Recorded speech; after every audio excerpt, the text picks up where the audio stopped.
33 years ago, on an ordinary August morning in 1991, a young photographer named Evan Marshall vanished into the fog along Miller Creek Road. The town of Redwater has never been the same. His car was found idling, his gear scattered in the dirt. The man known for capturing everyone else's secrets suddenly became a mystery no one could solve. The case went cold so fast it felt deliberate. But in 2024, everything changed. Old evidence was retested with new DNA technology, and a single profile emerged from Evan's ruined camera strap. That match didn't just reopen the cassette, blew it wide open. This isn't just a disappearance. It's a story of buried photographs, a hidden darkroom, a hotline tape ignored for decades, and a secret that split a town in half. Before we dive into the full investigation, let me know where you're watching from, and make sure to subscribe. The first light over Redwater County always carried a calm most towns envied. Long stretches of pine, slow-moving creeks, and a haze that curled over the ground like the land was still waking up. But on August 14th, 1991, that calm snapped. Something in the air felt off, almost like the county itself was holding its breath. And that unsettling mood became the opening frame of a mystery that would haunt Arkansas for 3 decades. You're looking at a landscape that appears simple at first. Glanced-dirt roads, faded barns, a lazy sun rising behind the tree line. Yet this scene matters because it sets the tone for everything that follows. Redwater wasn't a place built for dramatic headlines. It was a place where people waved from porches, where gossip stayed quiet, and where strangers didn't stay strangers for long. So when a disappearance hit this community, it didn't just disrupt the peace. It tore through a way of life that depended on predictability. In detective work, the opening environment tells you what the case should look like before the facts twisted into something else. And here, the contrast is the point. The calm of that early morning forms the backdrop of a story that refuses to stay buried. A story where the silence of nature stands in sharp contrast to the noise that would soon erupt. Suspicions, and a question that still echoes. How could a man vanish in a place where everyone knows everyone? Evan Marshall wasn't the kind of man people expected to end up at the center of a mystery. At 27, he was known for 2 things. The camera always hanging from his neck and the easy grin he gave anyone who crossed his path. He worked as a freelance photographer for the Redwater Gazette, drifting between small-town events, family portraits, and weekend rodeos. People liked him because he didn't push. He didn't pry. He simply observed the world, one frame at a time. But here's the shift. Investigators would later focus on Evan's work changed during the summer of 91. His photos became sharper, heavier, almost investigative in tone. Friends said he was restless, distracted, always scribbling notes nobody ever saw. Even his editor noticed. The lighting in his shots grew darker, the subjects more intense, as if he'd started looking for something rather than waiting for it to appear. In classic detective cases, the protagonist usually has a moment where they cross an invisible line where curiosity becomes obsession. Evans came quietly. He told one colleague that Redwater had stories people pretend aren't there. He didn't explain further. He didn't have to. It was the way he said it that stayed with them. And this is the point worth highlighting. Evan lived in a county where everybody minding everybody else's business was normal. Yet he was the only one who paid attention in a way that felt deliberate and unsettling. His instincts sharpened. His routines changed. And without meaning to, he stepped into a world that didn't want to be photographed. Investigators later agreed on one thing. Evan didn't vanish because he was in the wrong place at the wrong time. He vanished because he finally captured something someone had spent years keeping out of sight. Redwater County looked ordinary on every map. A cluster of back roads, a few aging neighborhoods, a lumber mill that kept the town afloat, and a courthouse square where people lingered on slow afternoons. But anyone who lived there long enough understood that Redwater ran on unwritten rules. Loyalty mattered more than law. Silence mattered more than truth. And the wrong question asked at the wrong time could cut you off from half the county. That atmosphere shaped the investigation from day one. Detectives coming in from Little Rock expected cooperation. What they got was polite distance. People answered questions, but only in ways that protected their neighbors. Nobody wanted to be the person who talked out of turn. And that defensive wall became its own character in the case, always present, always pushing back. To understand the mind of an investigator, you have to look at how landscape and culture feed into suspicion. Redwater's wooded areas were dense, almost labyrinth-like, offering endless places to hide evidence. Its creek systems carried anything downstream, and its abandoned hunting sheds, scattered across private land, gave investigators more ground to cover than time allowed. But the cultural terrain was even harder to navigate. Old family grudges shaped who spoke to whom. Businesses traded favors quietly. The sheriff's department walked a thin line between enforcing the law and keeping long-standing alliances intact. And every lead seemed to have two versions of the truth one spoken out loud, and the real one whispered later. When Evan disappeared, Redwater didn't behave like a town desperate for answers. It behaved like a community, terrified of the wrong answer becoming public. And that tension, that unwillingness to expose whatever lay beneath the surface, became the defining barrier that stalled the case for years.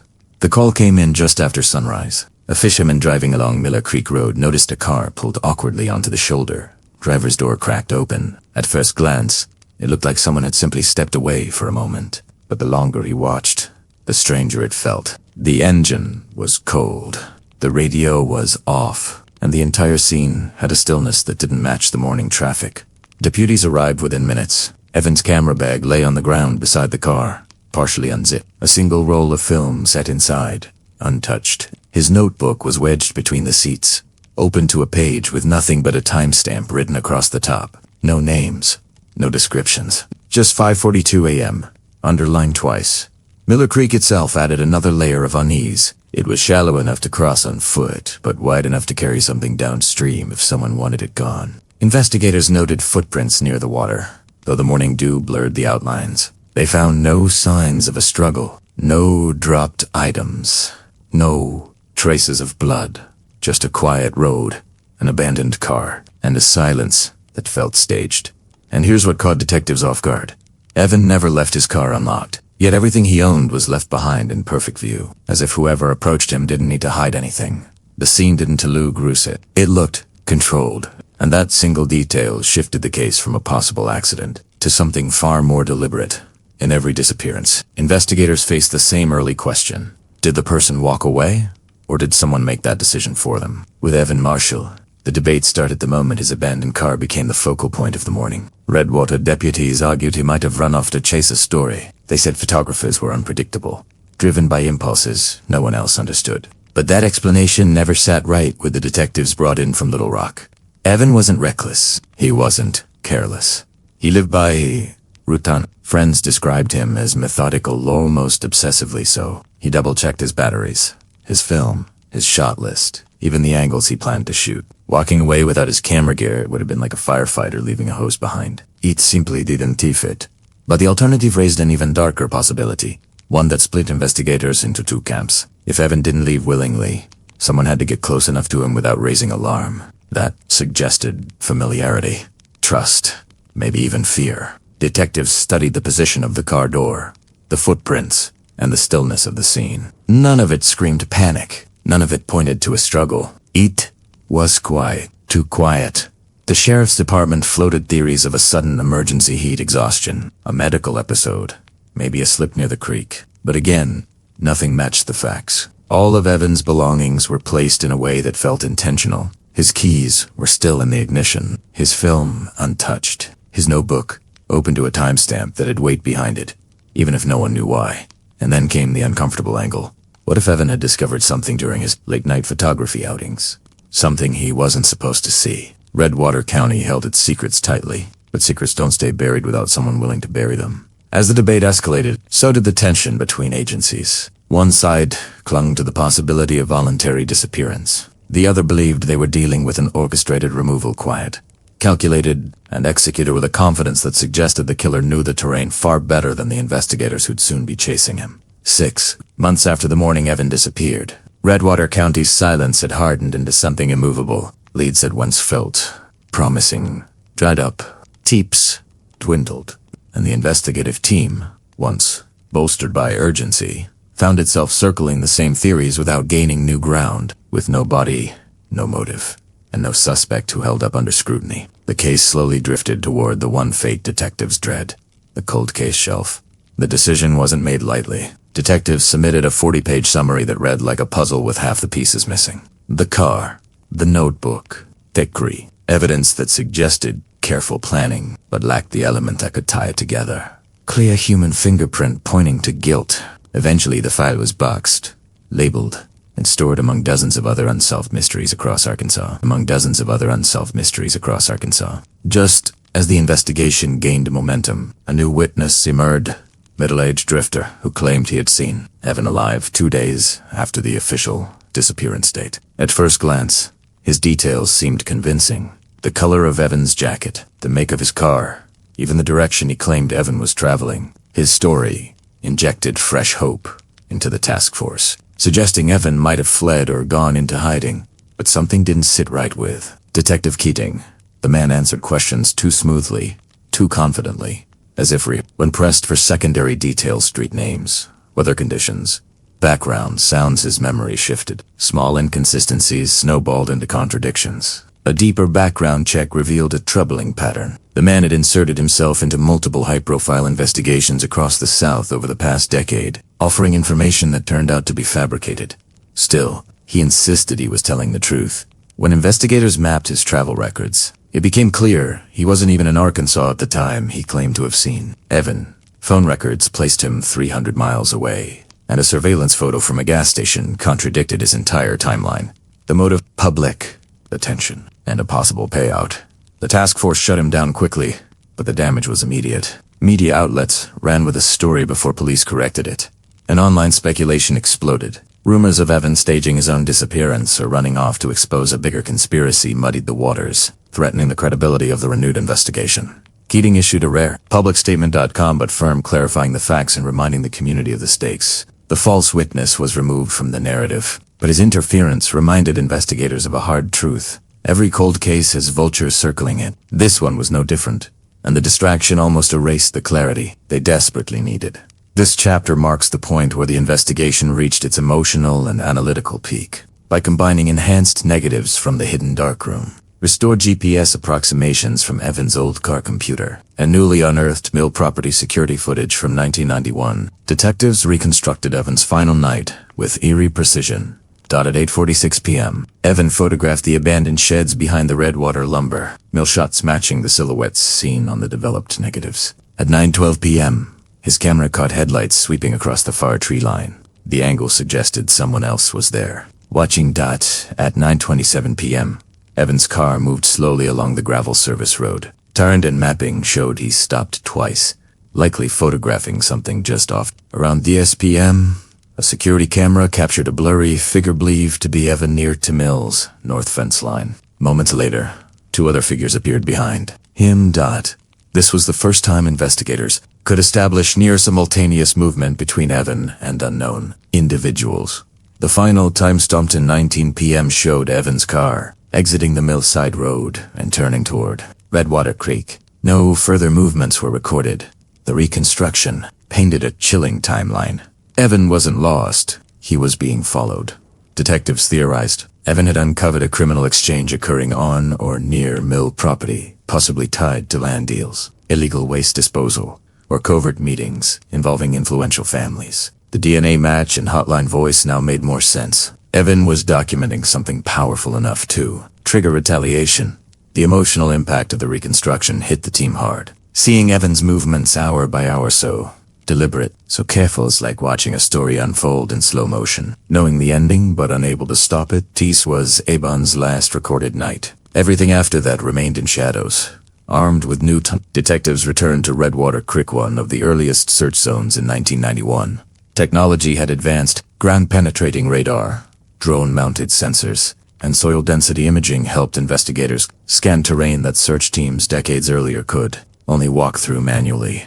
The breakthrough came near a cluster of cypress roots along the creek bank, beneath compacted soil. Radar detected a rectangular void, a natural, too even to be a natural depression. Excavation crews worked carefully. 6 inches down, they uncovered fragments of a weather-sealed container. Inside were water-damaged envelopes, strips of undeveloped film, and a torn section of map marked with hand-drawn arrows.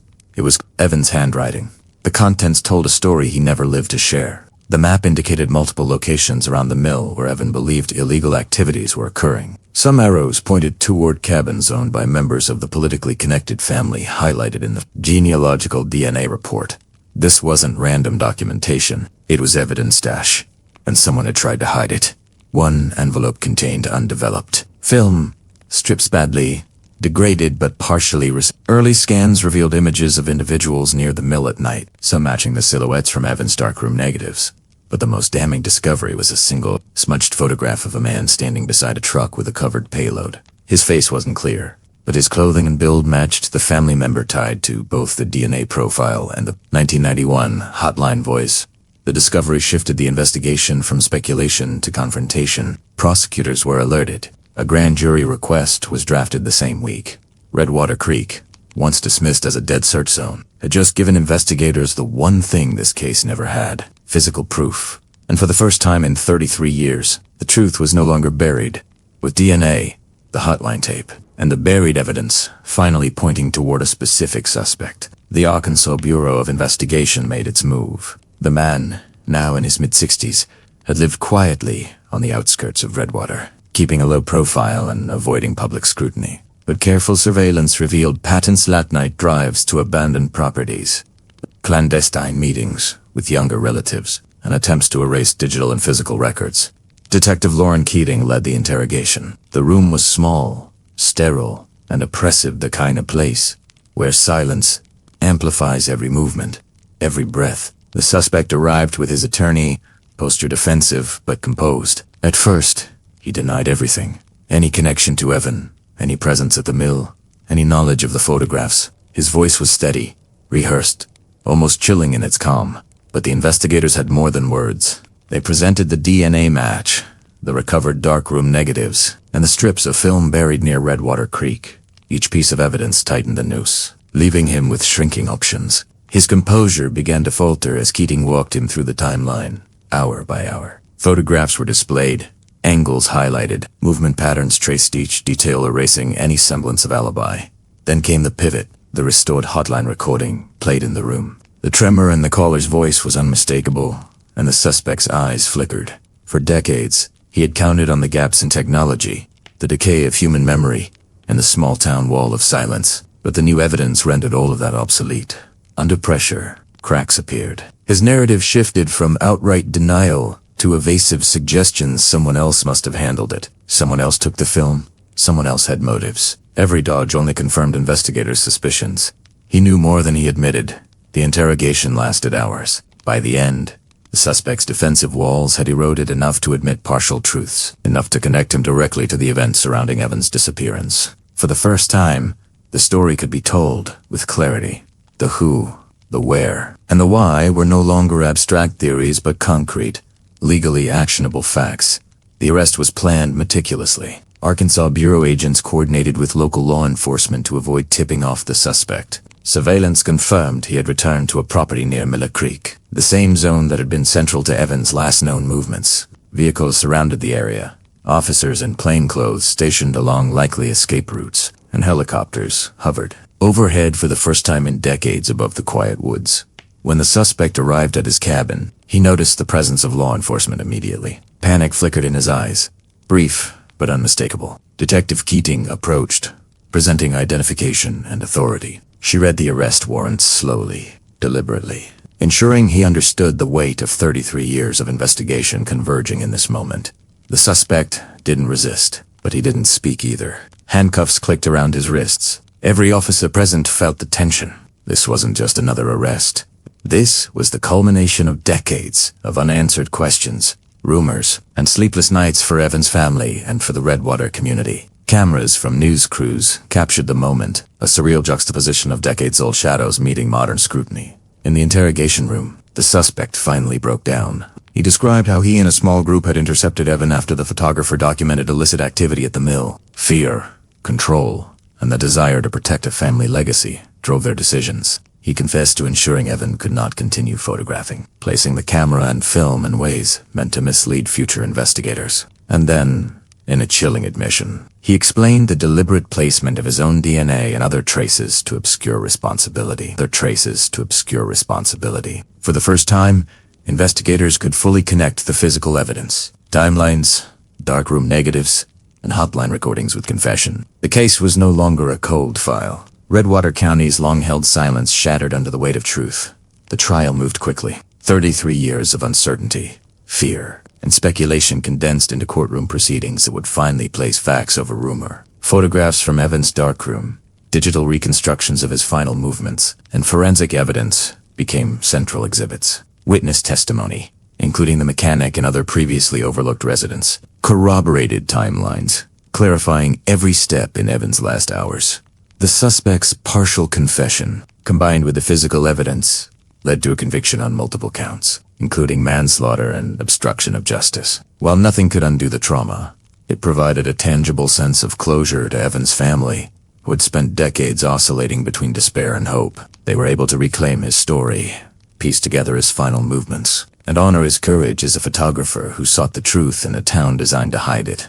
Redwater Creek, once a silent witness to Evans' disappearance, became a memorial of sorts. Investigators returned to the scene, documenting locations where evidence was buried, photographs taken, and paths traversed. The natural environment, the same misty forests and quiet roads that had concealed secrets for decades, was now a testament to resilience, that even in a place built on silence, truth eventually surfaces.